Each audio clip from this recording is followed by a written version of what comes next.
อนุญาตครูบาอาจารย์เขาใช้เสียงเพื่อบริหารงานนะครับช่วงนี้พระเถระเถระนำโดยท่านหลวงพ่อเจ้าคุณพระราชภาวนาวิกรมเจ้าวาดวัดหนองปลาพงและพระมหาเถระศิษยานุศิษย์ซึ่งวันนี้วันที่16 มกราคม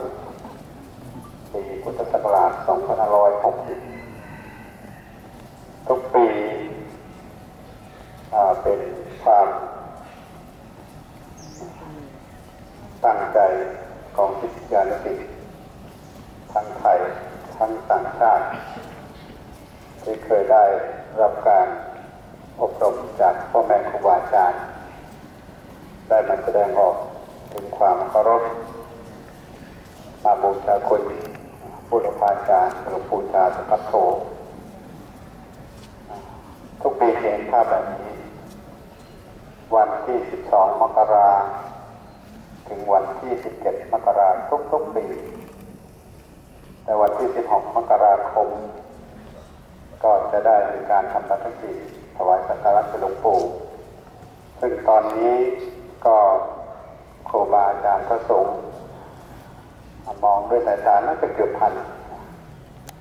กำลังทำพิธีครูบาอาจารย์ก็จะเดินไปทางทิศใต้วนไปทางทิศตะวันตกแล้ววนไปขึ้นเจดีย์ทางทิศตะวันออกแล้วจะขึ้นไปตรงบริเวณเจดีย์ข้างบนส่วนญาติโยมผู้มีความประสงค์ที่จะเดินทางก็ขอเชิญที่ตามมาทีหลังก็ให้แบ่งส่วนออกไปด้านขวามือซึ่งมีบริเวณพอที่จะรองรับ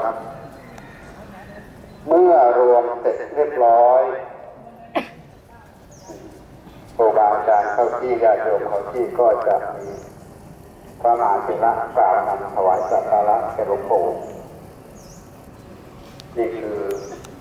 สิ่งที่พวกเราได้รวมจิตรวมใจมาในวันนี้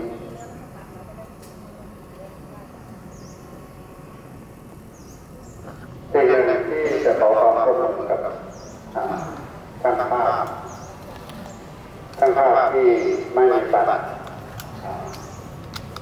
กรุณาไปขึ้นบนเวทีถ่ายภาพนั่นคือความประสงค์อยากจะได้ภาพออกมาเป็นภาพที่สวยงามเพราะว่าภาพทุกภาพมีความหมาย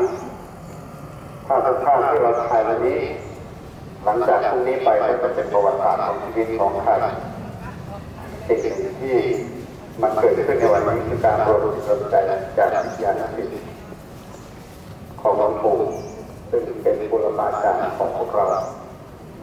ดังนั้นทุกสิ่งทุกอย่างที่ทำเป็นการแสดงออกถึงความเคารพอยากจะได้ภาพที่ดีๆทุกปีก็จะมีการถ่ายทุกปีก็จะมีการเก็บอันนี้มันตามไปตามไป